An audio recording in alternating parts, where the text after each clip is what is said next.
Mr. Mirza. All right, guys, we got here Mr.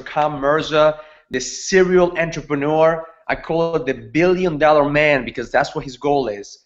His goal is to become a billionaire in the next 5 years. He's halfway there. He owns about 31 companies. Last time you and I saw each other in New York, you own 26 companies. So you mean to tell me since September you've opened up another 5 companies? Man, that's incredible, man. Thank you. Thank you for being here, brother. I know you're going crazy with your launch of the new company. You're going crazy with all the things that you have going on, and take time out of your schedule and take away from your family and your business to be here in this hangout, dude. I really honor you. I honor you because that just shows the kind of person you are, man. So welcome. Welcome to the hangout.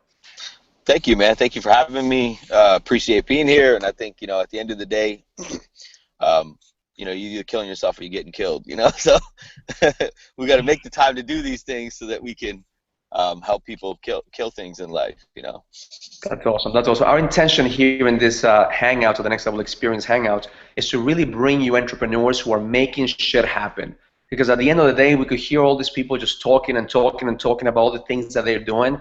But my job is to find those guys who are in the grind, find those guys who are making things happen, find those guys who will give us a distinction of what it's like to go to the next level.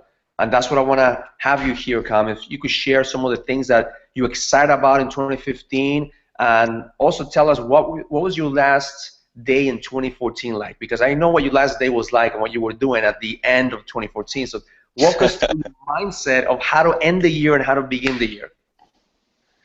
Sure, man. So a lot of times, people are always playing catch up, right? So they're setting goals for New Year's. They don't start them. They go out and party. It's the first thing they do.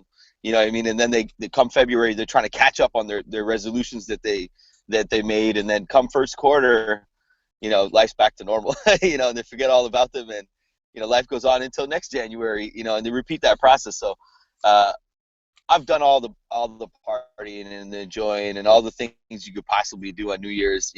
I live in the Burj Khalifa in downtown Dubai, and they have the world's biggest New Year's fireworks show, and like over 1 million people show up there. I mean, back in the days, it used to be Times Square.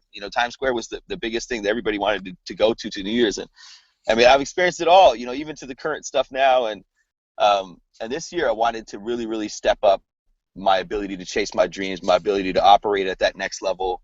I know I did I'm a very hard worker. I have good work ethic, but sometimes you have to incorporate things into your process that make it fun, make it exciting, or make it something that you get a little bit of a kick out of doing. You know what I mean? And so this year, I went into New Year's live on camera, on video, on a hangout, and just like this kind of, and I invited I didn't tell anyone I was going to do it because I wanted to find people who were committed and, and maybe had plans to go out, but ditched them just to hang with me on New Year's. And we kind of rang in the New Year together. And it ended up being a lot of people that joined, and there was only a room for 11 panelists, you know what I mean? So the conversation was mainly between like the first 11 people that joined, and then the other few hundred were just listening, and we talked about goals, and I was working. I was literally working the whole time while I was talking to them, and I was working, and I was chatting with them about how they can, that they're here with me going into New Year's working when they can be out doing a million other things, so they're serious. So this year is going to be a serious year for them. They're going to do well. And then I shared some of the projects that I was working on and stuff, give them a little inspiration and my goals. And it was awesome, man. It was a really cool hangout. We started at like, I think 10 minutes before New Year's or 15, 20 minutes before New Year's. And we went to like 2 a.m. afterwards. And then I had to crash because I had to get up at 6, but That's awesome, man. That's awesome. See, that's what I love about Kam is that you always find ways to connect with people. That even at the level of success that you're in, you are down to earth to the point that you're accessible, and that's the reason I could imagine that you have so many opportunities to buy companies and to invest in companies, because at the end of the day, you're investing in people. You're investing on people who want to go to the next level, people who want to become the next millionaire or billionaire, and you pretty much are in the middle of that edge. You give them the edge. So that's some of the things that you do. You mentor people who are entrepreneurs to get to that level. So how did you find this year the companies that you founded. I mean, you found, since September, you started 5 new companies. How many companies did you start this year, and how do you find the companies to start? What's the thought process, or what's the process that goes through your mind?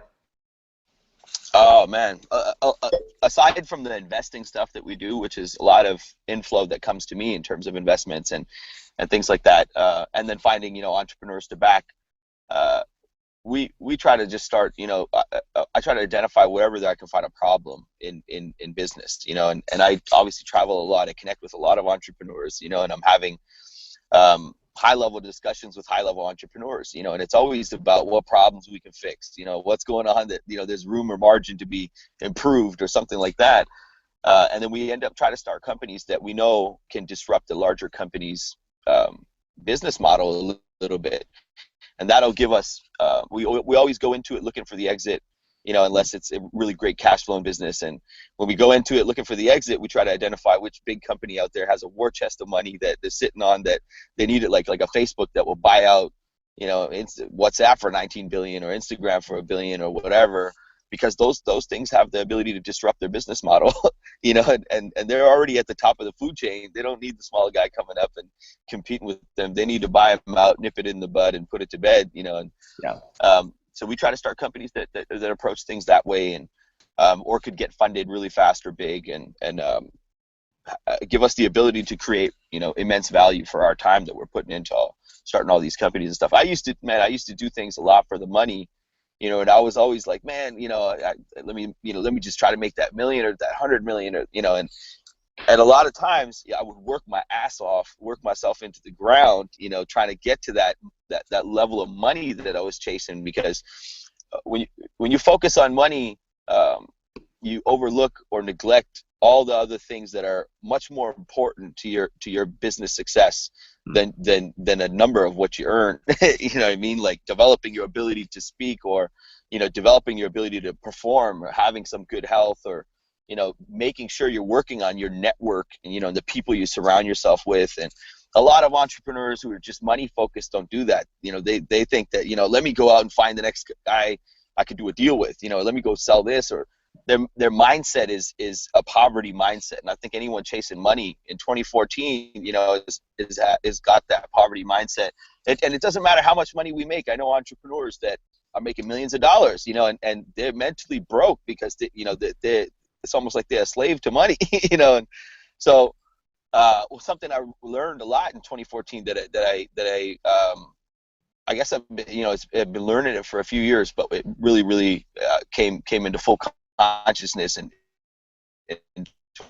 2014, was that you just got that your performance. You got to chase that next level of your potential. You got to push yourself to go to a place where you're just a better you every single day, and every single time that you get out of bed, you're a stronger, sharper, more wiser, more patient version of yourself. And that's where real success is found. I mean, people just monetize themselves. I mean, that's it. We're not selling a product or service. We're selling our ability, and if we don't work on our ability more than we work on, a paycheck, I mean, we're never going to become successful. You'll never get to that next level. And that's one of my priorities in 2015, is really to kick up that next level, and to push myself to, just really push the shit out of myself to realize my full potential. And awesome. I think if I'm not doing enough of that, I'm not going to get to the next level. And all these other entrepreneurs out there that are doing well, but they're not investing properly. They're not. They're not performing properly. They're the smartest guy in the room that they're in, and they think they're badass, but they're in a room full of people that are dumber than them. You know what I mean? I mean, how much can you realize your full potential when you're in the wrong room? I like to my mentors and the people that I surround myself. I mean, they're all doing better than me, man. You know what I mean? So even though I have wealth, I mean, they're wealthier. I'm the dumbest person in the room. And it's like going to the gym with a guy on steroids. He's gonna, even if I don't take steroids, man, he's gonna push himself so hard that I'm gonna look like a dick if I don't push myself as hard as he's trying to push himself. So logically, I'll grow. I'll have people are gonna think I'm on steroids just because of working at the work ethic of a guy who's on steroids. And when you surround yourself with people like that, you enter the right room, you step it up, you take it to a level where other people are just as passionate as you, if not more. You know, other people are making more money than you. Other people are pushing themselves harder than you.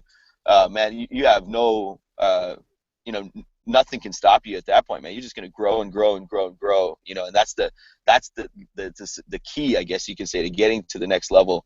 It's not, you know, chasing that paycheck. It's, man, chasing that potential.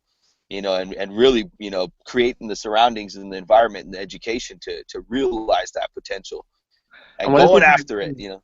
One of the things that I see, Cam, is you know, being around people who are building big businesses, and they come to my event and they actually, you know, ask me the question of what it's like to go to the next level. And what I see with you is that you're not afraid to stay real. You're not afraid to stay in that reality. And by being real, I don't mean like, you know, doing things that jeopardize your business. And being real is about being you.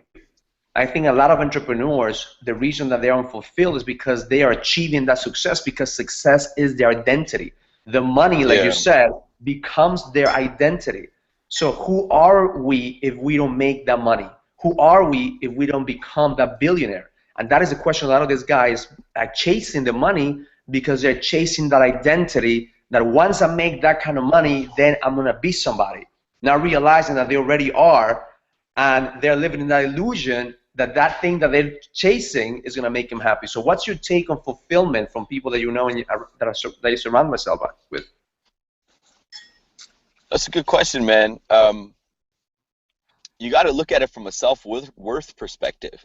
You know, if I'm making a few $1 million, I'm chasing that or whatever, but you know, I'm not worth what I earn, you know, in no way, shape, or form. You know, even if I'm making $100 million a year, I'm not worth $100 million. That's just an indication of, you know, my evaluation. You know, I mean, I could be worth, you know, $1 billion or 10 times that if I was performing at my peak potential, or 100 times that. You know what I mean? And most entrepreneurs don't see that. It's a big mindset issue. You know, they look at their own self-worth. They're like, man, I'm worth, you know, $5 million, baby. You know, and $5 million is just badass. And you know, it's that poverty mindset. I mean, like, $5 million is nothing. You know what I mean? It's a drop in the bucket. You know, like, you look at a guy like Bill Gates, if you take away everything he has right now, I mean, the amount of attention, time, and effort, and blood, sweat, and tears he's put into developing himself, developing his thinking ability, his mind, you know, he could recreate that success, you know, pretty much in a very short time span. You know what I mean? And you could take away the money, but you can't take away the level that person grows to. You know, that you just can't come back down from that. You know, unless the person has a mindset issue, or a mindset limiting belief, or something that's sealing them from going to that next level. So, man, the biggest thing, mentally, it plays a big part. All these entrepreneurs, mentally, they're at the level that they want to be at. You know, as clearly, as truly as I can say it, you know, they're all at the level that they want to be at. And if they don't go there in their mind first, they don't commit mentally to go into that next level, their body doesn't follow, their business doesn't follow, their bank account doesn't follow, nothing like that, you know. So, yeah. I would encourage them all, man. Work on your mind. Like, you know, if you're a 6-figure earner, you want to make 7 figures, or, you know, you're a 6-figure performer, you want to make 7 figures. Start trying to perform like a 7-figure performer. Start thinking like a 7-figure mindset. You know, and your life has no choice but to follow. You know, I mean, I've done it myself. I'm trying to get to the $1 billion level. And I'm trying to, you know, some of my mentors are billionaires. You know, some of the people I study and I learn from, or I try to dive deeper into their life or their mindset, they're billionaires. You know, they're the people, they're at the level that I'm trying to get at. And even though I failed miserably along the way to get to where I am now, you know, it becomes easier and easier and easier, to the point where I'll have the potential to I mean, $1 billion won't be, it'll just be an indication, you know, of the potential that I have to contribute to the world, or to create a great business or service or product or anything like that, or to create something that I love, you know, that does amazing, it helps the world. And mindset. One of the mantras that I say every morning to myself is, money is an exchange of value, and I bring more value to people than anyone else, because the money that I make is an indication of the value that I bring to people. A lot of entrepreneurs, what I see, and I'm sure you see the same thing, is that they value their product and their service, and they think that's who they are. And I could relate to that because I'm still in the real estate game. So I used to identify myself as a real estate investor, as a real estate entrepreneur. So who was Raul if he wasn't a real estate guy, if he wasn't in the real estate game? So I had a challenge with that until I had to change my mindset to discover that I'm not just a real estate guy. I'm not just in the real estate game. I'm an entrepreneur, and I bring value to people's lives, regardless whether I'm speaking about real estate or I'm speaking about personal development or I'm speaking about business development. So how do you change somebody's mindset, in a way of saying, hey, man, listen, you are not who you think you are. You are bigger than your business. You're bigger than your product. You are bigger than your service. It's priorities, man. You know, like I'm always going to refer back to mindset as the most important thing a person needs to work on, and it's priorities, man. If the person has the priority to want to do it, they'll pretty much do it. If they don't have the priority, they won't. Like, I mean, I know identity is a big issue. Labels, you know, labeling ourselves and things like that is a big issue. I mean, I'll give you for example. I used to think that, you know, my mindset was always that I'm an entrepreneur. You know what I mean? And entrepreneurs, all they are problem solvers, man. That's all we do. We solve problems. You know what I mean? And it doesn't matter if we're solving a problem in real estate. We may be great at solving problems in real estate. You know what I mean? And we'll label ourselves as you know, a real estate guy now because we can solve problems in that space for people.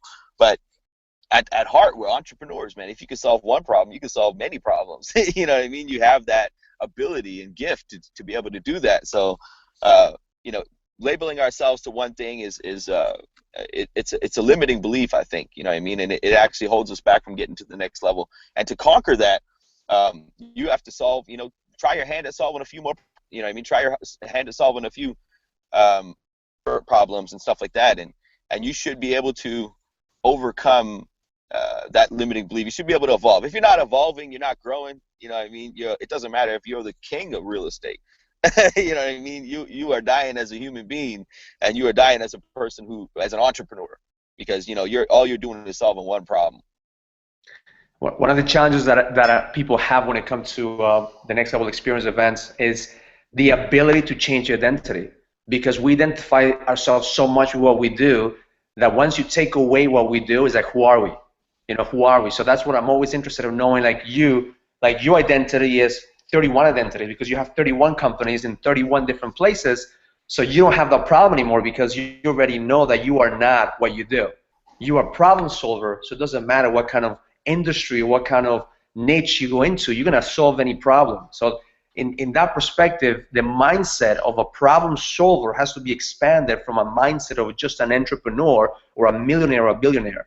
So the question for you, Cam, would be, if you were to lose everything right now, if you were to lose everything, start all over again, what would be your next step? What would be the step right now that you take? Is right now, if I lose everything, because that's what the biggest fear I think about these guys who are playing at a certain level. Like, I have guys who are making $1 million, $2 million, and the biggest fear is not, can I make more?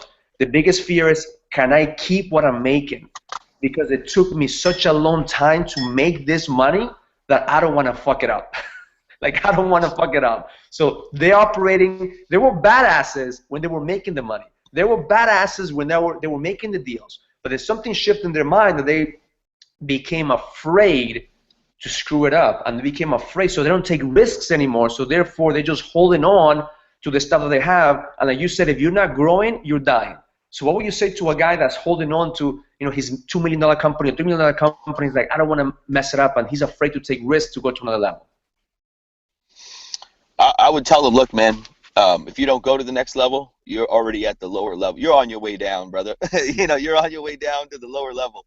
And if you want to go to the next level, if you don't want to lose what you have, you know, if you want some sense of security for what you're building, some future, you got to plan out what the next level is.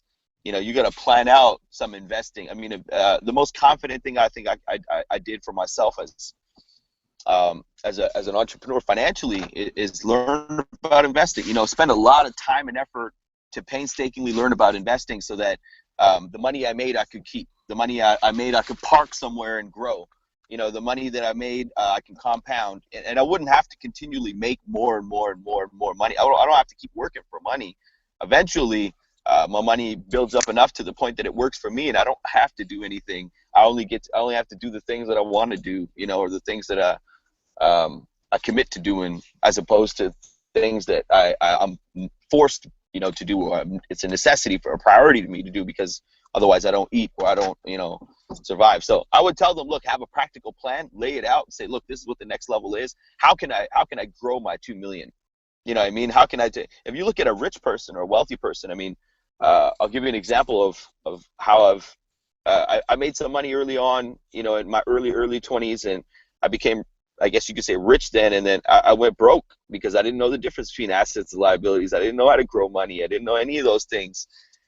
But then I religiously studied, that, and I applied it, and I still made mistakes, still made a lot of mistakes, but I was able to actually get the mistakes down. And you only have to be right a couple of times to make really good money investing. You only have to get the algorithm right a couple of times and things. And I started investing more and more and more. And I think if it wasn't for the investing, I wouldn't be where I am today financially, and my mindset wouldn't be this abundant. The key to remember is wealthy people, they don't think poor. They're like, everything grows. I plant a seed anywhere, it's going to grow.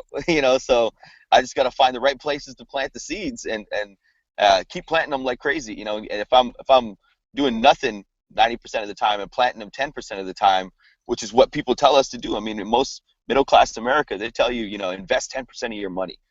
Save that 10% and invest that 10%. So you build up this nest egg of money, and it's retarded. I mean, 90%, what happens to it? It just gets wasted, man. Like, nothing gets used, nothing gets invested. So my philosophy's always been, after that whole mistake that I made, is to invest 90%, live off 10%. And the only way you get a better life, or a higher quality of life, or you get the Ferraris and the Lambos and the apartments and all the other stuff, is if you raise your 10%. You know what I mean? You invest more and more and more, and better and better and better, till it keeps compounding, till eventually 10% of what you make is millions and millions and millions of dollars. And you can live any quality of life off of that at that point, and it'll never diminish your wealth, your net worth. It's just cash flow that comes in on top of what your asset base is already valued at, pretty much. One of the things that I tell entrepreneurs is that the biggest investment that they can make is in themselves. And there's a type of investments that I personally make is assets, which makes you money, but the most important is the investment of yourself. Like, what's the time and money that you invest in yourself? Just like you said, learning, personal development, and the third is investing in people, because I think that that's what also has helped you tremendously, is you are not afraid to invest in people. Like, you probably lost some money investing in people, but you actually made more investing in people than losing. Am I right? I mean, what's your take on investing in people? Totally, man. We don't invest into companies. Even when the company that we invest into looks amazing, on paper it looks amazing, it's really the people behind it that we're backing. Our intuition or our gut instinct on if we think that person can deliver, or that person is good enough to deliver, or whatever. Betting on people is the only thing you have to get right, when it comes to being an investor. And if you can do that, you will build great wealth for yourself as an investor. I think people it's priceless, man. It's priceless to even quantify how important it is to be able to attract good talent, invest into good people, find people who have great work ethics. Find people who, over the long run, they don't necessarily have to be the smartest. They don't have to be from a specific gender, religion, ethnicity, anything. They just have to be hardworking. They have to have the certain components of what, if I invest into, it's going to grow. If it's just going to continue to grow. If I invest into a guy who's on track to lose, let's say he's worth 300 pounds, and I'm like, I know this guy's going to lose weight if he just gets his mindset right, and someone's holding him accountable, and I invest into him losing weight, I'm pretty sure I'm going to make money. You know what I mean? I'm fairly certain I'll make money out of that. And it's the same thing. You bet on the right people. You bet on the people who need to perform for whatever specific reason. And you try to find the people who can help you better yourself most of all. As a person who's going to invest. I mean, you got to invest into yourself too. You have to invest into other people to help you get to that level where you can see higher consciousness to how important it is to invest into people. I mean, when someone invests into you, and you get results from it, you realize the importance of it. You know that if I could pay this forward to someone else, then that person's, I mean, it's the greatest feeling in the world, man. That person is going to walk away a champion, from my effort and time and whatnot. Yeah. And one of the things that I always tell people is how much time and money can you track about your investment in yourself? Because some of the guys who are making millions of dollars, they nickel and dime the investments in their marriage. They nickel and dime the investment in their health. They nickel and dime the investment in themselves. That's the reason they get in those results in their health and their marriage. Because at the end of the day, like if we don't have the right queen by our side, we don't have the right structure in our family. So how important is that for you, Cam? How important is for you to have your queen like backing you up? Oh man, it's very important. I think if you don't have the support structure, I mean, we're entrepreneurs. We solve problems, and in the process of solving problems, I mean, we become one for a lot of people around us. You know what I mean?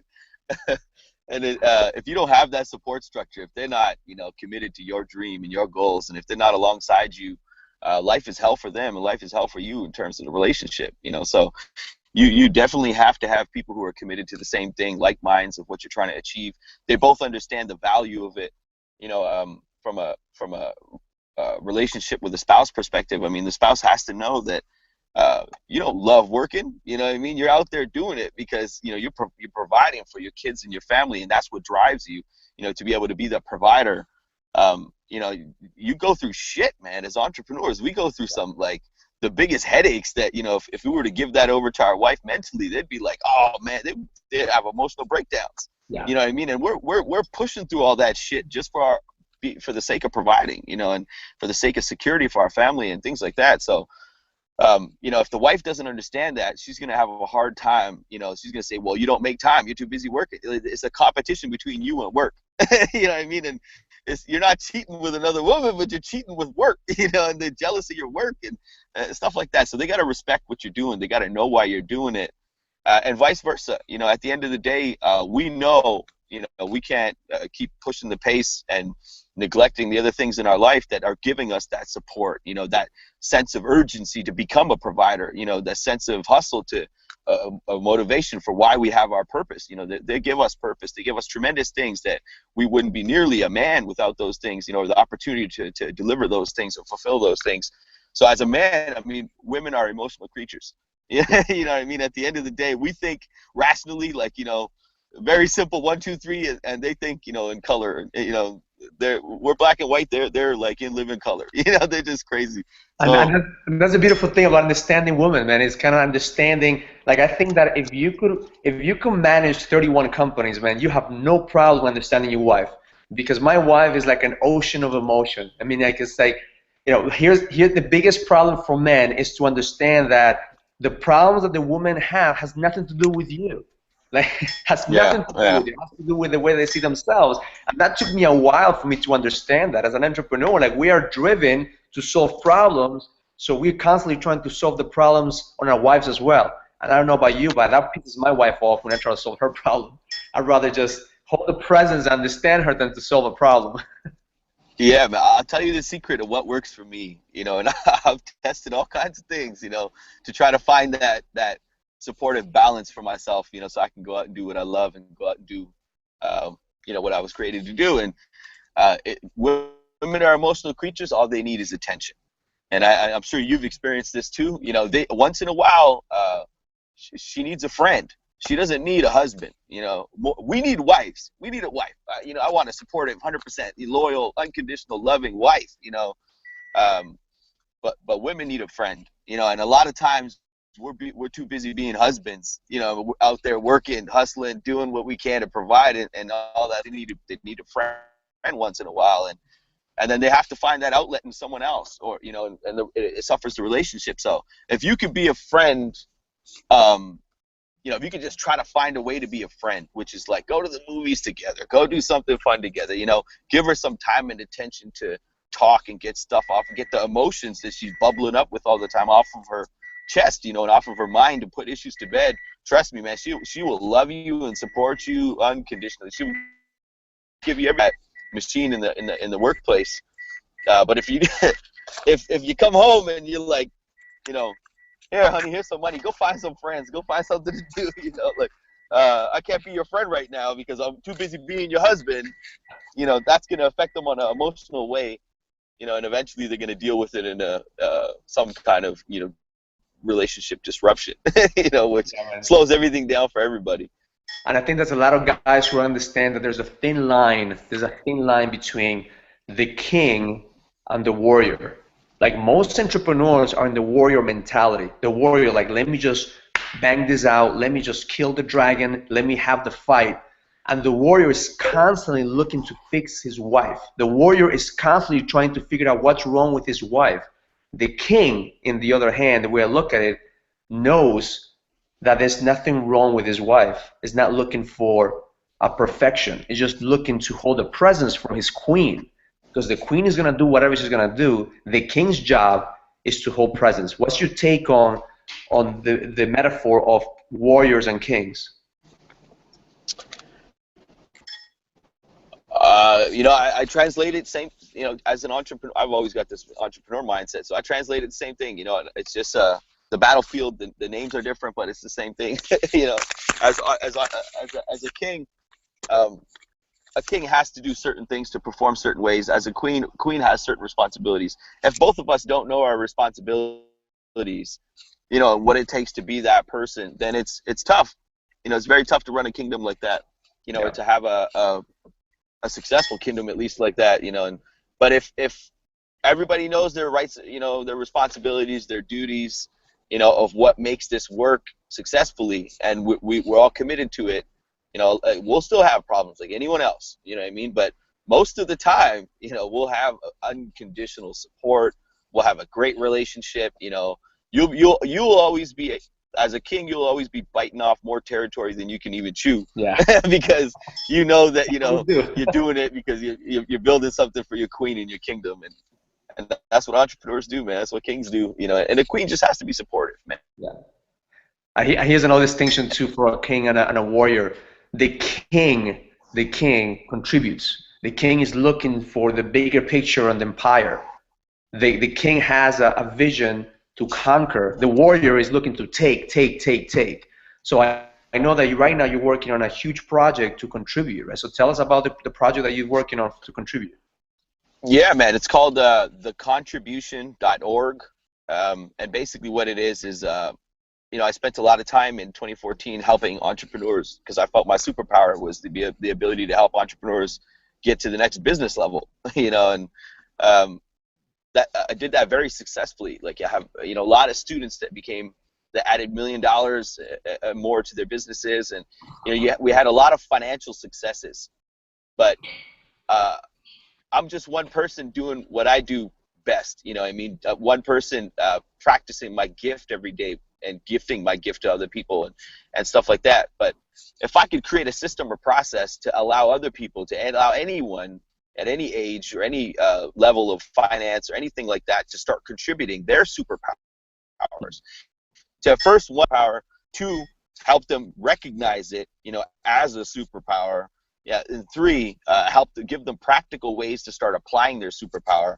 I'm basically taking, it's like it's like Iron Man, you know, Tony Stark. If Tony Stark could just create the process to allow other people to be their own version of their Tony Stark version, you know, we'll solve. The impact is just, it's insane. You know, we'll be able to really change the world a lot, and people will start looking at contribution in a completely different light. And I'll have created some kind of further legacy for what I'm trying to do with my life. And so the contribution.org is basically, we do contribution workshops live, and we demonstrate our superpower, our ability to help you identify and recognize and start delivering and executing on your superpower. And then we also do, basically, we want to popularize. We're going to publish the annual contribution top 100 list. So just like Forbes has a rich list and Time has a most influential, and you know, this and that, we're going to recognize and honor and award the people who are the greatest living contributors of life, of planet Earth today, whether in technology, science, education, or you know, any of those type of things. And then it's like a two-part thing. So we actually published the top 100 conference, and the day one is we lost you there. Could you say that date again? We lost you. Yeah, it's like I said, the day one is basically like the Davos, everybody gets together, them up into mass, what's the future contribution? What role is technology going to play? What role is education going to play? What can we do to lay out practical steps for next year for everybody else? And how can we raise the awareness and literally just mastermind on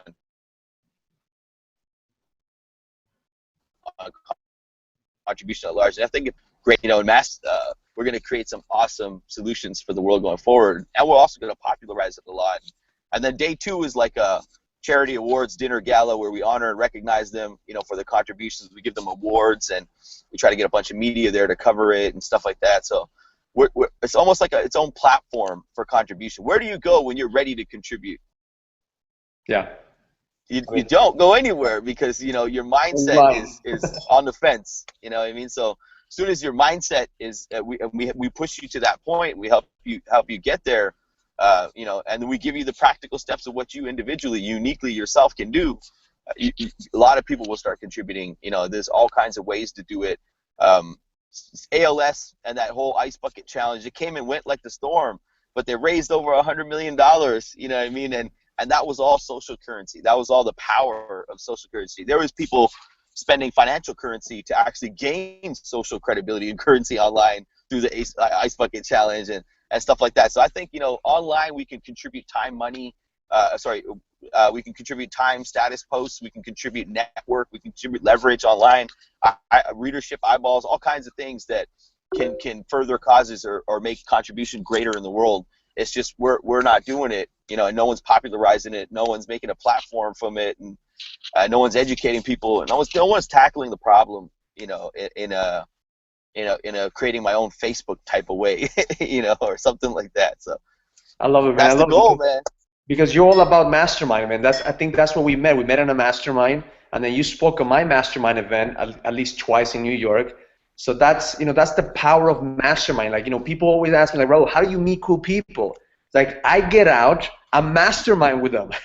Like, I meet people because I'm part of different masterminds. Like, it's crazy with people. They think that guys like you are gonna walk into their lives through a Facebook post or through a just knocking in their door, say, hey, I'm gonna help you.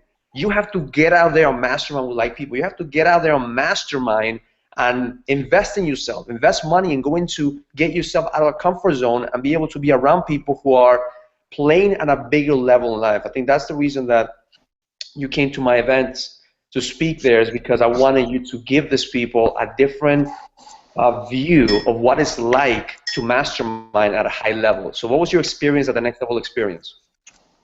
Next Level was awesome, man. I mean, as you know, I host a lot of masterminds myself, and most of them are financial related, to be honest. They're business masterminds, and I told you, even though I've been able to have great success with helping people in the business, area of their life, I haven't been able to focus or have great success on trying to focus on the other areas of their life that they need to fix: their relationship, their health, their energy, their mindset, their performance, a lot of those other areas. Business I'm a genius at, but when I came to your mastermind, people were running, people were exercising, people were going to homeless shelters and doing stuff, and people were flying planes, like people were doing a lot of experience type stuff that I think is very important for an entrepreneur to actually get to that next level. I mean, if you can get there business wise, and you may already be there, but more money doesn't make you happier. I mean, more money makes me happier because I know what I'm going to do with it that's going to allow me to have a greater experience of life. I know exactly where I can deploy it to contribute or to be philanthropic. And so I know, the importance of why. So that's why more money makes me happy. But man, even if you have money or you don't have money, a better experience at life, by masterminding with other people and doing that is, that gives you 10 times, it gives you 10x value, man. It gives you 10x memories. It gives you 10x relationships even, and the stuff that you work on in your mastermind. You guys talk about a lot of stuff. I mean, I had my spine adjusted, I had all kinds of, I had energy healers done on me, man. We do a lot of physical stuff, and then you mix it in with the educational stuff, and you mix it in with everything else. And I think that's really cool because a lot of people don't do that. They focus on just a health mastermind or or a business mastermind, or you know, something like that, and or a geeks and nerds Darth Vader mastermind, you know, and you guys are doing a great combination of it. So I totally love that about, you know, the next level experience and a mastermind. It's an experience, and I love that. I think experiences, you know, that's what truly make people grow. It's not just the books you read, and it's not just the knowledge that comes across you. It's what you experience, you know, and that's what gives you true value on and wisdom on life. And I love that. I love to hear what people say about at the event, because it's hard to put into words. It's like people ask me, what's the next level experience? It's like, you're gonna have an experience. It's personal development mixed with business development. You're gonna have, have planes. You're gonna have physical activities. You're gonna have challenges. But at the same time, the goal is, can you create real relationships? Real relationships with people who are playing at a bigger level in life, and people who are going to the next level. I mean, and that's the reason that Kam and I are talking, is because the fact is that we created real relationships is beyond the superficial, beyond the just, hey man, I just met you in a mastermind, here's my business card, here's my phone number, if you need any real estate, come check me out. Or, Kam will give me his business card and say, hey, you need to invest, come check me out. It's beyond that. It's beyond that. It's, can we get real and connect with people in a deeper level so we could go to the next level, not by yourselves, but together. And at the end, in relationships, that's the biggest investments that you can make. So thank you, brother. Appreciate you for coming here, man, and having this hangout with me. I know you're traveling to Dubai in the next couple of days, and you're buying all kinds of stuff for your daughter and your wife. Yeah, man. My wife's inside at Whole Foods doing her organic shopping for my daughter, you know, and instead of me sitting there and being tormented, you know, I opted to chill with you and bang this interview out in the car. Awesome. And that hopefully that'll speed up things, and I can go back in, pick her up, go back, drop her off, get back to work. Awesome, brother. I appreciate it, man. Have a great trip. We'll touch base soon so I could have you at my event again. Learn it, live it, experience it. Love life. You got it, brother.